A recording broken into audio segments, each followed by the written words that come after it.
Hey everybody, welcome to another Road to 1000 Dueling Book rating. So today we're going to be taking a look at Dinosaur.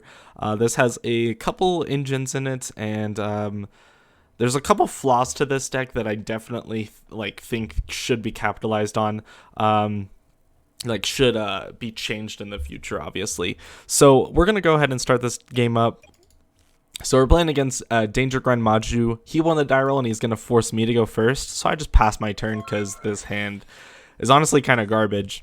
He goes off with a trade-in discarding Bigfoot and drawing into Maju and Lightning Storm. From here he goes Eater for 13 cards, I believe. I'm going to fast forward it because it's a lot. Normals the Grand Maju, summons the Danger Bigfoot, and that's enough for game. So I just scoop it up right there. Going into game number 2, we have him go first, and he starts off with a trade-in discarding Gizmek Orochi. Then he sets a Metaverse and passes his turn. Really interesting. So we go with the Foolish Burial Goods to send the Survival's End. So at this point we are pretty much safe because it sounds like he's gonna play a Mystic Mine, right? Like he's gonna Metaverse into Mystic Mine, and so we have the Survival's End to combat it. So also. Now that we activate our set rotation, he can't, I believe he can activate, while either of those cards remain on the field, neither player can activate or set other field spells. So it completely just stops the Mystic Mine altogether.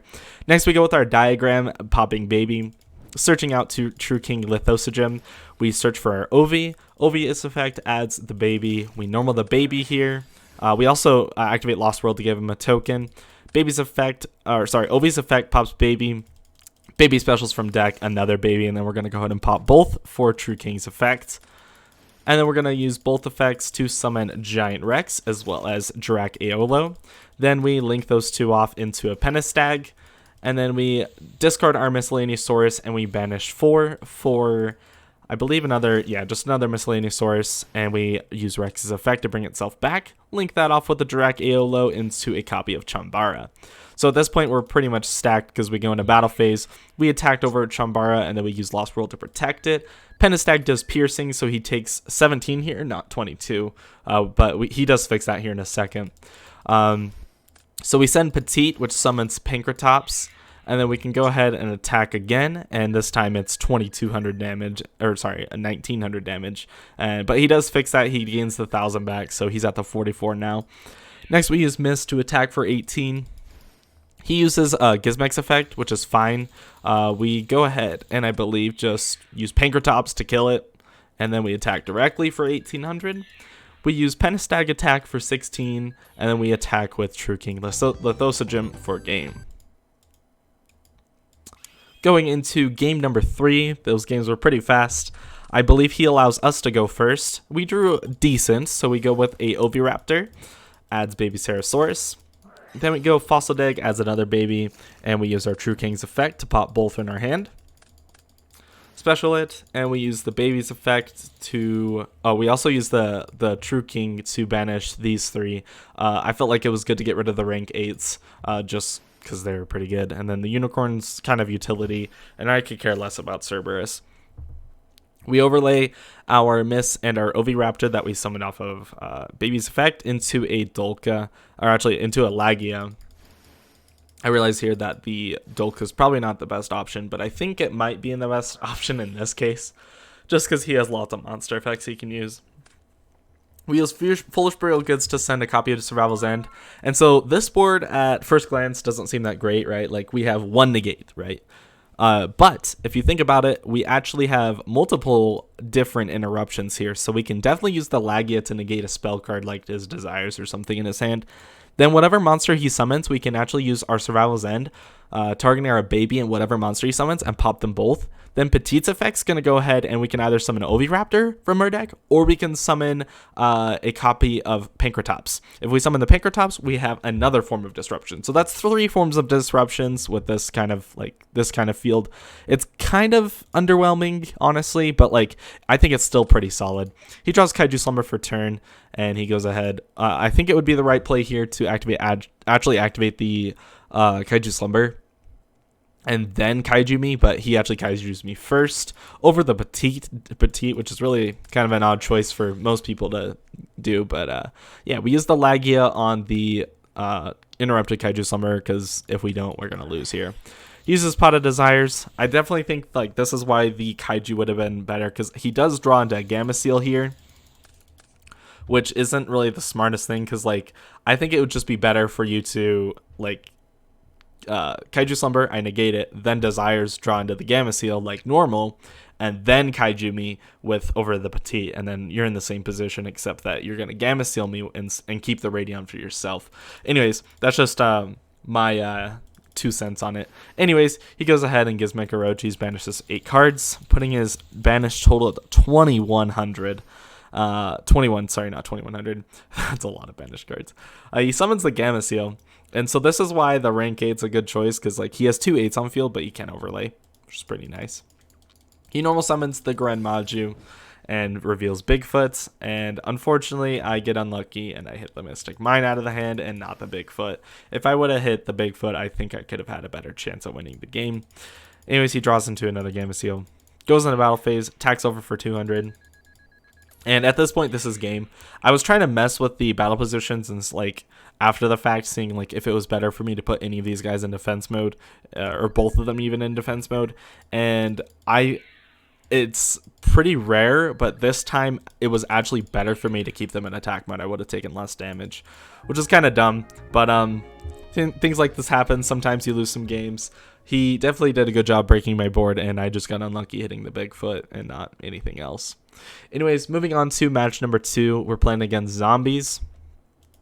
So I believe he starts with an Unizombie, send the Necroworld Banshee, and sets 3 and passes his turn to me. You draw for turn. We go into main phase. We activate Fossil Dig, gets hit with a Nash. We go for a Lost World, and then go with actually he has a response here to the Lost World, so he goes the Banshee to summon Zombie World to activate it. Then we use it, and then he tells me here I actually can't use Lost World because it's treated as a zombie, which he's right. I didn't realize that it was like an interaction like that. That was really interesting. Anyways, we go with Foolish Burial, send the Survival's End, so we do have a pop here, and I believe we just go Pinkertops, get rid of the Zombie World. Next, we normal summon the Petite Aerodon, and we give him the token. We go into battle phase, we kill the token, except it gets saved with Lost World, and we destroy a baby from deck, which summons Ovi.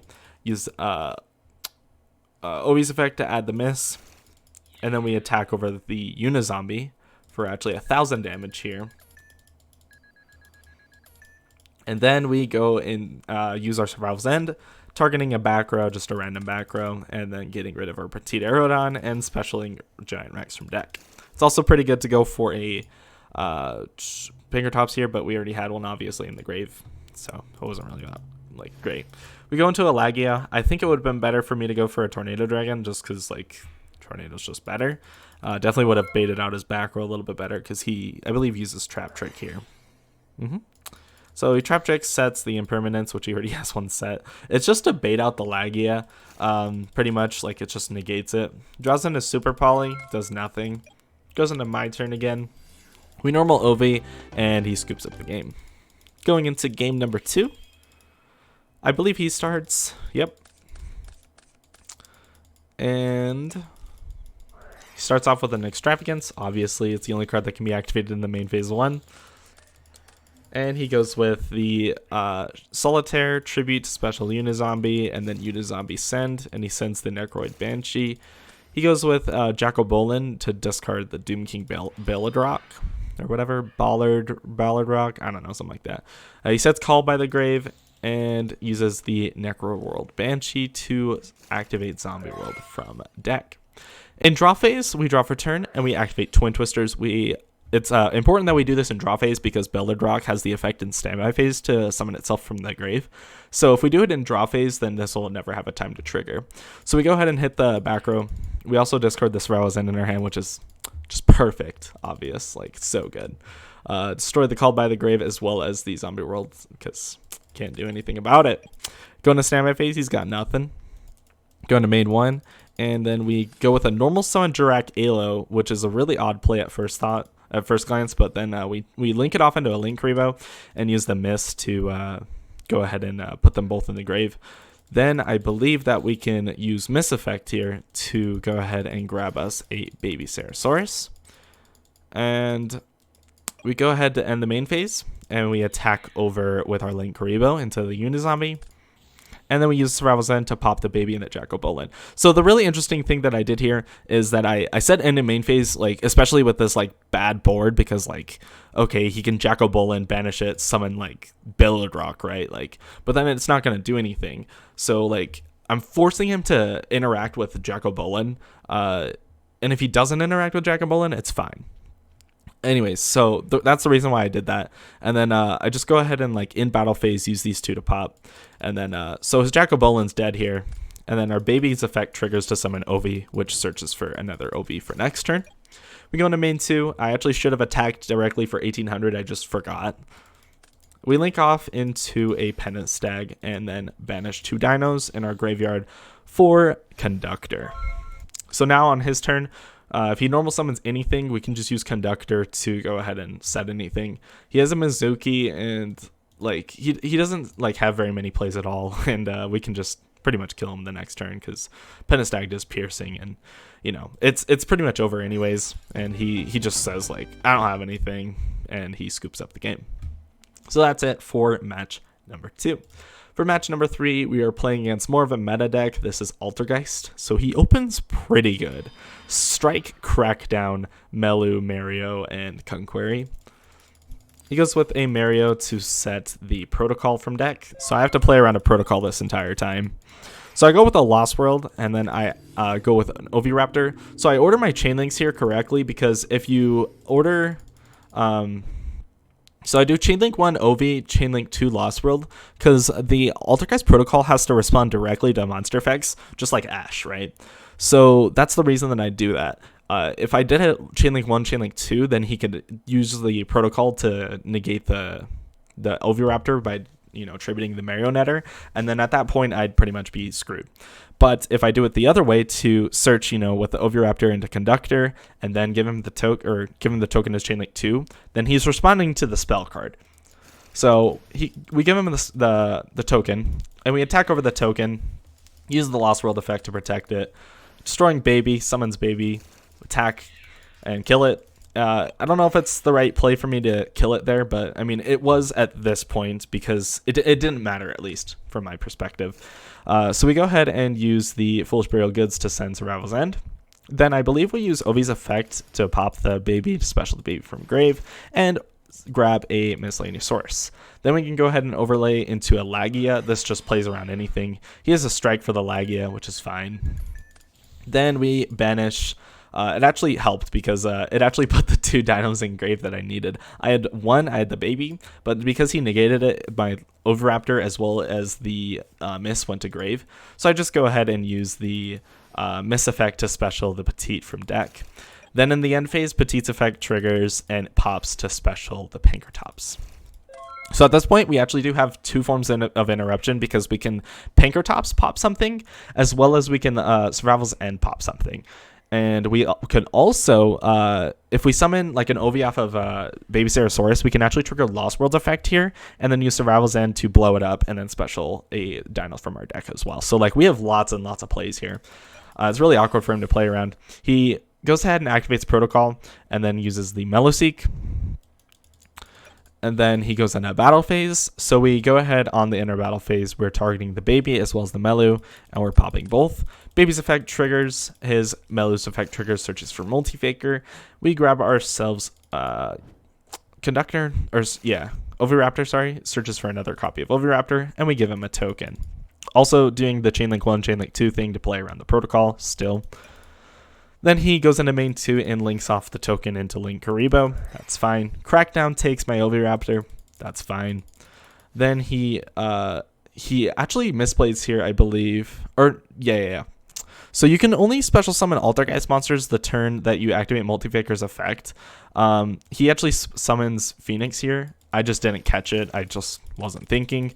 Goes for the Phoenix play. I really should have caught it. I mean, I don't think it really matters in the long run anyways. But he goes ahead and pops the Lost World, gets a draw. That's fine. He draws into Strike, which is pretty good. He uses the, I believe, the Silkitas to bounce to destroy or send the Pankratops to hand, but I chain it, popping the Protocol. And at this point, he just has to set the strike and pass his turn. We draw for turn, drawing into Lost World, so we activate it. Doing our chain links the same way, chain 1, chain 2, playing around Protocol or Ash or whatever, because I doubt they're playing Ogre to stop the Lost World, so, you know. Then we search for a Coatless in this case, actually, because we're going to have a lot of banished dinos here in a minute. So we go for Ovi's effect to pop the token, saving it by destroying Baby in our deck, and then summoning a Miscellaneousaurus. Then we go ahead and link them off into a Phoenix to pop the back row. He just strikes it, which he should have waited for the discard. I don't know why he didn't. But yeah, then he uses the Multi-Faker to special. I guess if he would have striked it, I probably would have discarded the Dino Wrestling and then like summoned the Dino Wrestling guy and then got an extra search. So it would have been pretty good. We Survival's End, destroy the token, and special summon Giant Rex from our deck. And then we use Miscellaneousaurus' effect, banishing 4. And we summon another copy. Oh, we actually summon the Dino Wrestler guy here. This is the guy that I was going to summon off the Dino Wrestling to get another search. So you just search for another one. It's okay. I don't know if I exactly like it. Then we banish the Ovi as well as the Petite to summon a Conductor from deck. Overlay into a Dolka. And then we use Coldest effect, returning 5 banished dinos to the deck. It's such a like a weird summoning condition that almost never comes up, but in this case it actually does. And then it can negate a spell or trap card, which is pretty important too. Then we use Conductor's effect to destroy the ALO to go ahead and set everything face down. So we go ahead and Dolka negate the Silkitas because he bounced the Marionetter to his hand, and then he uses the Silk effect to add back from his graveyard, so we're going to negate that with Dolka as well. Going into battle phase, I actually I do this wrong. I should use the Dolka to attack the Link Rebo, and then he's forced to either negate it or take 2,000 damage. Which he'll probably just negate the attack. And so I think that would have been the right play for me to attack with Dolka first, but I attack with the Conductor because I wasn't thinking. But he takes the damage anyways, which is really odd. I think you should Link Repo here because it's 3,500 and it can attack everything. So I don't know why he didn't use the Link Repo effect, but I definitely should have played correctly and used the Dolka to attack the Link Repo first, which I do here, and attack over it anyways.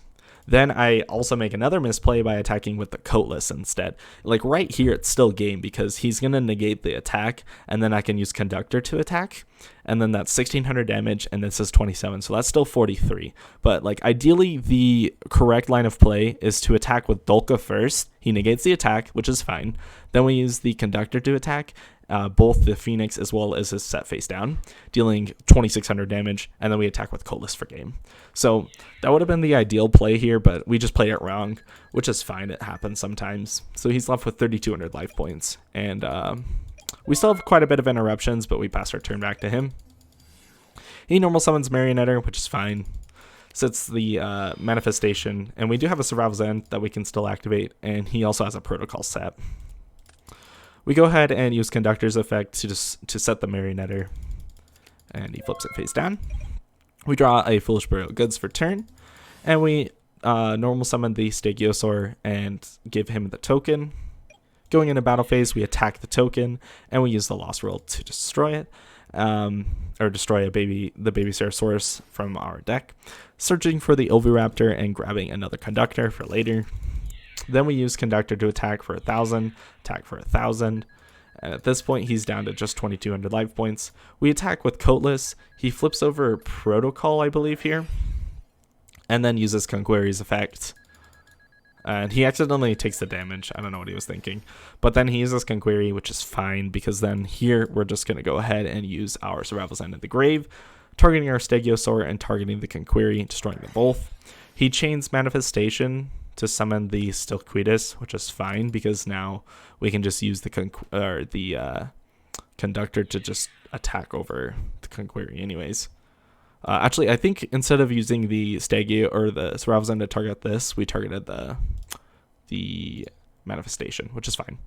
Then he adds it back with Silkitas effect. We attack for 1,000 damage. He goes down to 200 life points, and then the Oviraptor is going to attack for game. So we had it anyways. So a couple misplays, but I'm still getting used to this deck, but it's okay because we still won anyways. So we going into game number 2, he starts off, or actually no, he makes us start off, that's right. So we go for a Foolish Burial Goods, sending the Survival's End, and normal summon Baby Sarasaurus. Quite a funnily playing around like evenly matched. I didn't even realize this played around evenly matched. Pot of Extravagance, drawing some extra cards. It's fine. Goes for a Silkitas, and then we obviously use this Survival's End to go ahead and get rid of it. Baby's Effect is going to go ahead and summon Oviraptor, searches for Miscellaneousaurus. He goes ahead and sets one, accidentally discards the evenly match instead of sending it to setting it to the field. So he sets 4 cards and passes his turn. So we draw evenly matched for our turn. So my thought process here is that I can attack, and if he has something like Crackdown or something to stop my Oviraptor, it's fine, because then I can just hit him with the evenly match. So I just go ahead and I use Oviraptor to attack at the battle phase. And then if he doesn't have anything, he's going to take 1800 damage, which is fine. And then we can go into main 2, use the Fossil Dig to search for Oviraptor, and then use our Oviraptor to search for another Oviraptor for our follow-up for the next turn. Then we can overlay both of them into Lagia. And then at this point, we just have a negate on board, which is pretty solid. I believe he goes ahead and uses the Compulse here to hit our Lagia, which we just negate it. Then he uses Spoofing to shuffle back, I believe that was Meluseek. And then he's going to search for a Faker, and then use the Faker to summon itself, as well as summon a Silkitas. He goes for an Extravagance play, banishing only 3 cards, drawing into Storm Duster, which is fine.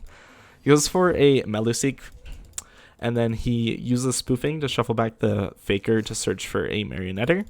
And then he goes both of these, both the Silkitas and the Meluseek into a Hexia, and uses the Melo to search for a Conquery.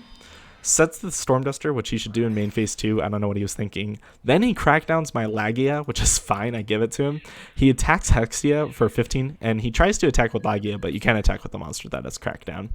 And then he goes into end battle phase. We go ahead and evenly matched him, because you can actually activate this on your opponent's battle phase. It almost never comes up, but in this case it did. So he banishes everything except for the Hexia, which is fine. So now he has a Mario and a Conquery in his hand that we have to play around, and we know that he has both of these cards because we've seen him search it. So we go for an Oviraptor, and obviously he can't do anything. He can't negate it. So we just go ahead and search our Conductor. We use Mrs. effect, and then we use its second effect, banishing 4 to special Giant Rex from deck. We overlay into a Dolka because this plays around Conquery quite nicely. Unfortunately, we don't have enough dinos, so we can't use Conductor's effect. And so we go ahead and attack, and he Conqueries, and we negate it. Then he uses Hexia's effect, and we negate that again. So at this point, all he has is a Marionetter and whatever his next draw is. I accidentally hit the main, I misclicked here and meant to hit the main phase 2 button, but I hit the end turn button instead. He draws for turn. I tell him hey, wait, I want to go to main 2. He says and so I start making my plays, and he says no, don't do that. And at this point I call a judge, but I realize there's no point. It's just whatever. I don't care at this point. So I just take my plays back and I say fine, whatever, play. So then he goes into main phase and uses Marionetter's effect. Just fine. He sets the manifestation, and he's going to go ahead and set this impermanence as well, I believe. He uses the Mario's effect to also go for a Melu, attack 500 damage, destroy my Dolka, and then at this point searches with the Melu into another Faker. This is fine, right? So he sets the infinite impermanence here and passes it back to me. For draw phase, I draw into Twin Twisters, and I have the World Dino Wrestling to discard. So in draw phase, or standby phase, I use the Twister to go ahead and pop the 2 back row. He chains the manifestation, I believe gets a Silk so that they get destroyed, and then Silk actually adds back. I believe in America, in the USA, it actually doesn't do this because the monster was never summoned, although I'm not 100% sure on this ruling. But Dueling Book definitely does go by the EU rulings. I'm pretty sure, 99% sure. So it actually does work. But if this happens in any American events, make sure you call a judge, because I believe it doesn't trigger this way. I'm pretty sure it doesn't, at least. It's always good to call a judge, obviously, if you're unsure. But there was no reason for me to, argue, because I'm pretty sure it does resolve this way, so I didn't think there was a reason to call a judge. We enter main phase 1 and use World Dino Wrestling. You can actually banish it from a grave and summon a Dino Wrestler from decks, so we just go ahead and summon Pankratops. Then we can go ahead and banish Rex as well as Oviraptor for our Conductor Tyranno. And we use Rex's effect to bring itself back, which it is huge. It is at 3,000 attack at this point. Then we can normal our Aeolo into a copy of Link Karibo just for the extra protection, because why not? Uses our Rex effect to attack the Link Karibo. And he obviously negates the attack or whatever. And at this point, we can attack with everything for game. So I believe right here, this is actually 6,400 damage. I thought it was 5,400. That's like the main reason I summoned the Karibo, because I thought it was 51 between these two. And so I thought this was going to be the 54. But it's actually 64, so it was well over game. And he quits the game. Anyways, we're gonna switch over to the deck profile. So the screen's gonna look a little weird here for a second. So here's the deck profile. It's a little bit weird right now, and I don't think this is the correct list. This is, by the way, heavily inspired by my cousin's list that he gave to me. So this was basically my thought process. I think the Stegosaur is going to come out, as well as I think that this World Dino Wrestling is just going to go to one copy. And I think the Twin Twisters are probably going to go into the main deck. And I think the Coatless, so I pretty much just played the list he sent me, and I made like very few changes. I realized that Double Evolution Pill actually just isn't in this list. So I think that maybe we'll take out like these for Double Evolution Pills or something, and take out like one of these for, I don't know, just something. We'll make some filler, maybe like Upstart Goblin or something. I don't know, like that. I didn't actually draw the Black Garden. I thought it was interesting that you could, summon the Garden Rose Maiden on, like, you can go pretty much like Oviraptor and then go Aeolo and then make the Garden Rose Maiden to search for the Black Garden. And then this is going to give you like free tokens, and then you can Survival's End and then summon like 1,000,000 dinos from your deck. So I think that's a really cool play going first. So I definitely think that that's like very interesting. But we'll have to see exactly like in the future how this is going to go. So this is definitely not like a set in stone list. There's a lot of changes that need to be made. But I hope you guys definitely enjoyed this video, and yeah, go ahead and drop a like, and I will see you guys in the next episode. Thanks for watching.